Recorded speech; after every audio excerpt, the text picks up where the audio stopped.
एक बूढ़ी औरत मोहरों की गठरी शीश पर धर के और एक जंगल से गुजर रही थी। वह गठरी बहुत वज़नदार थी। बुढ़िया थक गई थी। उसको इच्छा थी कि मैं थोड़ी देर आराम करूं। इतने में उसने क्या देखा, उसी मार्ग से एक घुड़सवार आ रहा है। बुढ़िया ने उसको देखकर और उसको कहा कि आप मेरी गठरी को अपने घोड़े पर रखें और मुझे भी अपने साथ ले चलें तो आपका भला होगा। लेकिन जो घुड़सवार था वह बड़ा अभिमानी स्वर में बोला कि तेरी गठरी उठाने के लिए मैंने घोड़ा खरीदा है, और घोड़े को एड़ लगाकर भाग गया। घोड़ा सपाटे से भागा। थोड़ी दूर निकलने के बाद कुछ दूर जाने पर सवार ने विचार किया, गठरी दिखने में छोटी थी परंतु उसमें वजन अधिक था। मन में घुड़सवार के पाप आने लगा।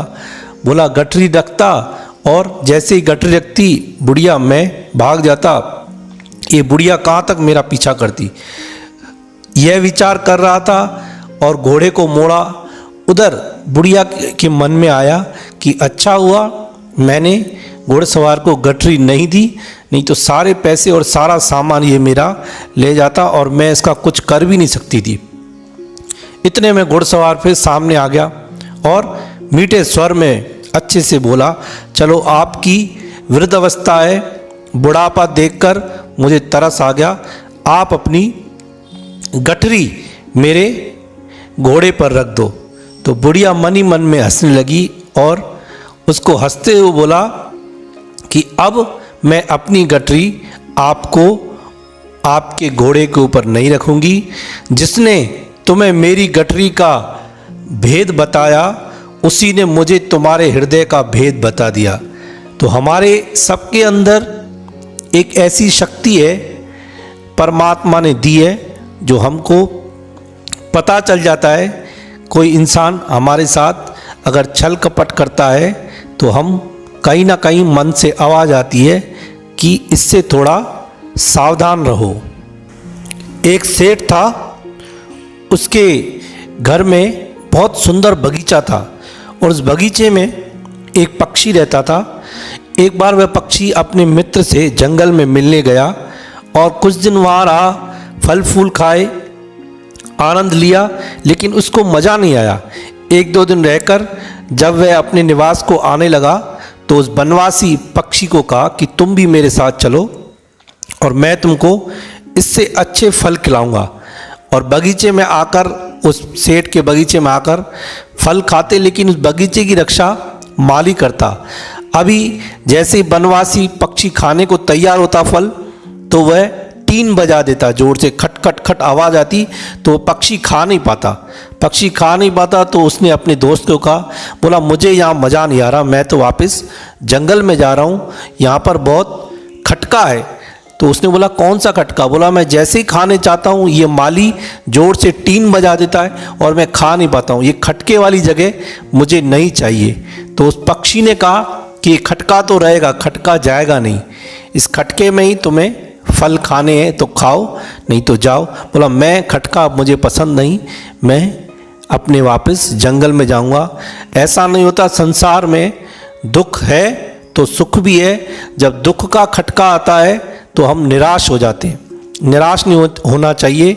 इस खटके में ही हमको संसार के, हमको जीवन मिला है, तो इस जीवन में खटके तो कितने खटके हैं, उन खटकों में रहकर ये खटके बचते रहें और हमको इस जीवन में इस खटके में ही हमको फल खाने हैं। एक बार एक धोबी जिसके पास 9 गधे थे, उन 9 गधों को लेकर वो डेली काम पर जाता था और वापस घर लेके आता था। एक बार वह घर लेके आया, 8 गधों को बांधा, लेकिन 9 गधे को जब बांधने वाला था तो उसको बांधने के लिए रस्सी नहीं, उसकी रस्सी गुम हो गई। अब वह चिंतित खड़ा था। इतने में एक आदमी आया, उसने पूछा क्या हुआ भाई, क्यों चिंतित हो। बोला 8 गधे बांध दिए लेकिन 9वां गधा नहीं बांधा है। रात्रि का समय, इसको अगर बांधा नहीं तो यह तो भाग जाएगा, चला जाएगा। तो जो सज्जन आदमी था वह बड़ा चतुर था, बोला इसको झूठ मूठ बांधो बोला झूठ मूठ कैसे बांधूंगा, इसको पता चलेगा नहीं। बोला तुम इसको बांधो झूठ मूठ, अगर ये सुबह नहीं मिला तो इस गधे के पैसे आप मेरे से ले लेना। उसने बोला ठीक है कोई बात नहीं। ऐसा ही किया, झूठ मूठ उसको ऐसे बांधा और रात्रि को सो गया। सुबह आकर जब उसने गधे गिने तो 9 के 9 थे। वो चकित रह गया। जो नवा गधा बंधा हुआ नहीं था, झूठ मूठ बंधा हुआ था, वह भी वहीं पर खड़ा हुआ था। उसने 8 गधे खोले और नवे को सबको चलने के लिए कहा, लेकिन नवा गधा जो 9 नंबर का गधा था वो चले ही नहीं, वहीं पर खड़ा रहा। फिर वह व्यक्ति आया, बोला तुमने कौन सा जादू टोना कर दिया इसके ऊपर, यह तो चल ही नहीं रहा। बोला इसको खोला से, बोला खोला क्या, जब बांधा नहीं है तो खोलूँ क्या।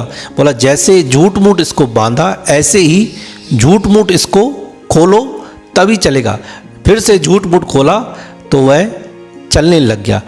ऐसे ही हमको भी लगता है कि हम दुनिया में बंधे हुए हैं, परेशान हैं, हमारे अंदर कोई भी रस्सी नहीं है, कोई भी बंधन नहीं है, लेकिन हम झूठ मूठ से उस बंधन में पड़ गए तो हम कुछ भी कर नहीं पाते।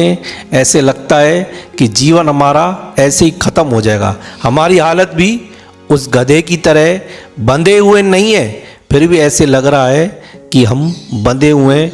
तो कोई महापुरुष आके, कोई विद्वान आके हमको छुड़ाए तो हमारा बंधन खुले, तो हम आगे बढ़ सकें। इसलिए कहते हैं थोड़ा समझदारी से काम लो।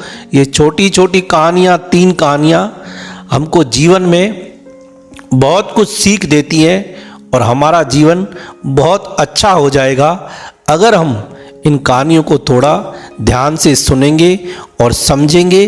तो हमारा जीवन बदलने में देर नहीं है। बहुत कुछ शिक्षाएं देती हैं, लेकिन कोई शिक्षा लेता है और कोई उसको नहीं लेता है। जो शिक्षाएं लेता है उसका जीवन जरूर बदलता है।